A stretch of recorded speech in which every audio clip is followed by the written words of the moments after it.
Okay, there we go. All right, what's going on, YouTube? It's been a minute. Prince GMO back here with another video. So let's talk about this shit right quick. CM Punk is all elite. Yes, late and out of date, but here it is right here. So he's all elite. Yay! But from my perspective, and I'm gonna say this is unpopular opinion, because if you say the wrong thing, well, not the wrong thing, if you say the right thing, if you say the correct thing, if you say the logical thing, it tends to piss people off these days. And why is that? I don't know. I mean, then again, we are in the middle of COVID, and when you start quoting what actual doctors and biologists and geneticists tell people about COVID, and people still want to go off hopes and dreams and the Illuminati schemes and all this other stuff, they get mad at you. So, hey, it is what it is. But CM Punk is all elite. And guess what? Guess what, people? Come a little closer. Guess what? AEW still has the same issues and problems that it had before he signed. Yeah, I said it. Which means even if they get Daniel Bryan and Adam Cole player to sign, which is rumored that's already happened, but even if they get Adam Cole player to sign, even with all that, it still doesn't change the same core issues that have always been there and are still there. Now, first of all, Punk signing is a good thing for all fans. Anyone who's a fan, anyone who's watched it before, anyone who ever got into it or whatever, Punk coming back and getting in the ring again is a happy thing. Not happy to the point where you cry like a little, well, I ain't gonna call him a little, well, part of me there is a little bit crying like a little bitch, I ain't gonna lie. But he did get some free tickets and a few shout outs out of it. So, hey, yippee for you, bruh. But crying over another grown man who don't give two shits about you, hey, more power to you, brother. But you can understand the emotion to a degree, because we all have that point where we get frustrated, whether it's a product or whether it's a goofy storyline, and we're like, I'm not watching this shit no more, bro. You turn it off or you take a break from it. And Punk, what he did a long time ago was he brought a lot of fans back to it. He basically did the opposite of what Fuckboy Cena did, who drove fans away. And Punk brought people back. When he's doing stuff, people are interested. It doesn't see as goofy or corny as it does when certain other performers are out there. Punk out there is a good thing. Now, as far as the core issues of AEW, let me start by saying this. Fixing AEW is not CM Punk's responsibility. CM Punk did get in the ring and make promises. I'm going to change things. I'm going to make it better.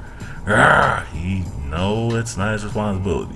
So I'm not putting this on the shoulders of CM Punk. It's not his responsibility to make AEW better.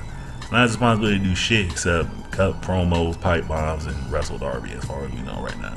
So I'm not putting this on the shoulders of Punk. I'm not saying it's his fault, I'm not saying it's his responsibility to fix stuff, because it's not. But what bothers me at times is how coddled AEW still is. Every once in a while when Vince McMahon decides to bring back, whether it's Shawn Michaels, Stone Cold, or a few legends, the first thing people say is, oh man, they just bring it back to get a ratings pop. Oh man, it ain't gonna fix nothing. The same issues are still there, man. They ain't even trying to fix the storylines. They ain't even trying to create new stars. They ain't even trying to build nothing. Whether it's him, whether it's Trish, whether it's Lita, whenever legends come back, fans always take that stance and that rhetoric. But when AEW does it, I guess we're supposed to just let that ride. We're just supposed to let that ride. We're not supposed to say anything. And if you do call it out, that's when the name calling begins. Rather than just acknowledge what you're saying, rather than just going, hey man, this guy, this girl, telling that truth, man. Yeah, this is happening, but the issues are indeed still there. Yeah, that motherfucker was telling that truth. Rather than doing that, you're labeled a WWE mark, even though you likely bash WWE just as much, if not more than the person labeling you that. It can be a bit goofy and a very interesting world being a fan of wrestling sometimes, but the core issues are still there, and these are those core issues. There's 3 of them that I'm gonna say, and y'all probably could come up with some more, but these are the 3 that I personally see. Number 1, the ability to build new stars, because besides Darby and MJF, who else feels like a damn star? Do not say Hangman Page. If you say Hangman Page, someone need to slap your goofy ass. Hangman Page is the Cowboy James Storm reloaded. Anybody remember Cowboy James Storm? If you're a certain age, you probably do. Hangman Page is the Cowboy James Storm 2.0 right now, without the secret sauce and the intangibles that James Storm had. He's the Diet Coke James Storm. He's James Storm Zero right now. Hangman Page still is looking for his niche. He needs to find that special something that's going to set him apart from just being a country cowboy. And all the other guys who had cowboy gimmicks and went on to become something greater, they had to do that. Pick and choose any person who had a country redneck cowboy gimmick. I'm not going to go into too many. JBL basically had to ditch the whole cowboy gimmick to become successful, because when JBL was a cowboy, he didn't really go anywhere. But when he started doing other stuff besides the cowboy, that's when stuff started popping for him. That's JBL. But then there's others who, took it. James Storm, he was the same as Hangman Page, except he had a little bit more sauce, and beer money was what got him to that next level. So that's one issue. Issue 2, the women's division. Ain't no point going even deeper into that, because they have buried them under the graveyard and into the core of the earth. The internet has buried that women's division, so I'm not gonna go into that.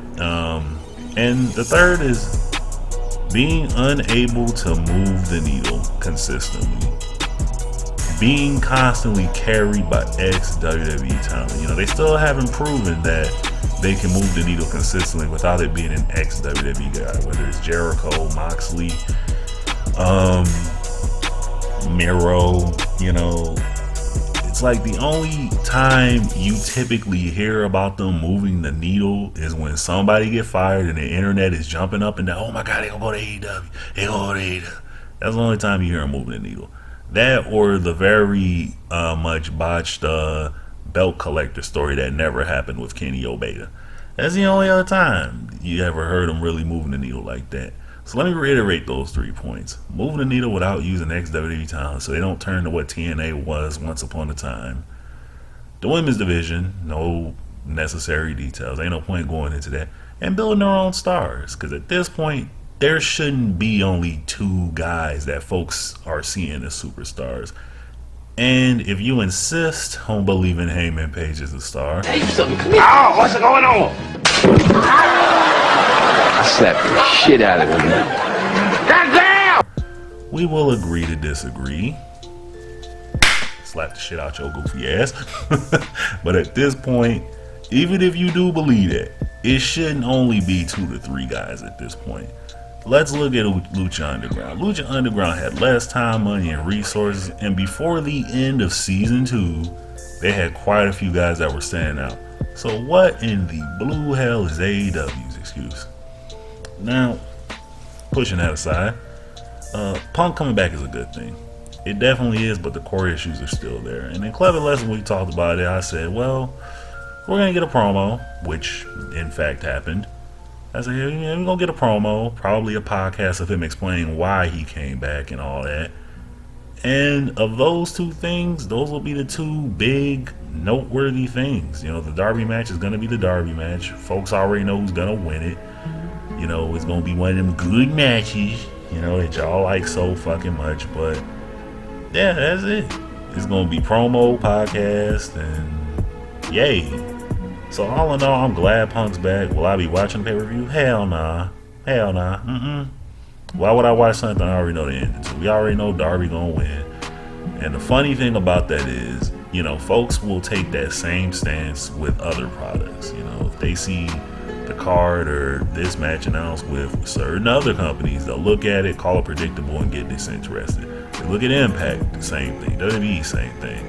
But look at this shiny, not so new toy called AEW. They'll watch it just to take a shit on Vince. They'll watch it anyway because of that. Because you see, people don't watch AEW. AEW isn't fueled by the merit. It's not because, they have these good, great talents, these great big stars that I love to look at. it's not fueled by that. You know, this isn't WCW where you want to see Sting kicking the fuck out of the, you know, NWO, the rise of Goldberg. You know, none of that is going on. Nothing close. Nothing even half. Not even half. Not even a quarter of that is going on in AEW, man. But people will watch it just to take a big shit on Vince. That's all it is. They're so angry and so pissed off at what Vince and NXT and WWE has become that this is their outlet, you know. And the funny thing, I ain't gonna go into how NXT, you can't blame the fans totally for that. You gotta blame the Tony Romo Garganos for staying around for too long and stuff like that, I guess. But they simply watch AEW to give the bird to WWE, which, well, you know, you feel how you want to feel about that one. Me personally, if something dope and interesting is going on, I'm gonna watch regardless of what company or brand is showing it. And the Punk and Darby match, I don't think that's dope. I think it's predictable what's gonna happen. You know, people, oh, he giving back, man. He giving back. He gonna build Darby. Darby is in this spot right here. How the hell does beating Punk, who got his ass kicked the last time we saw him on the surface of the earth, how the hell does beating him elevate Darby? Someone please answer that. Not saying Punk's a scrub. He's not a scrub. I just want someone to answer that question. How does beating Punk elevate Darby? In what way? Who's the last person Punk actually beat within the last 5 years? Within the last 6 years? How about that? Actually, who's the last person he beat who was noteworthy enough to... I ain't gonna go into that, but how the hell does beating Punk do anything for Darby? It does something for y'all because y'all get that good match. But what the hell does it do for Darby to beat Punk? I don't get it. What does Darby get out of it besides saying he shared the ring with a legend? But what do I know? And that's gonna do it for this one, y'all. I'm out.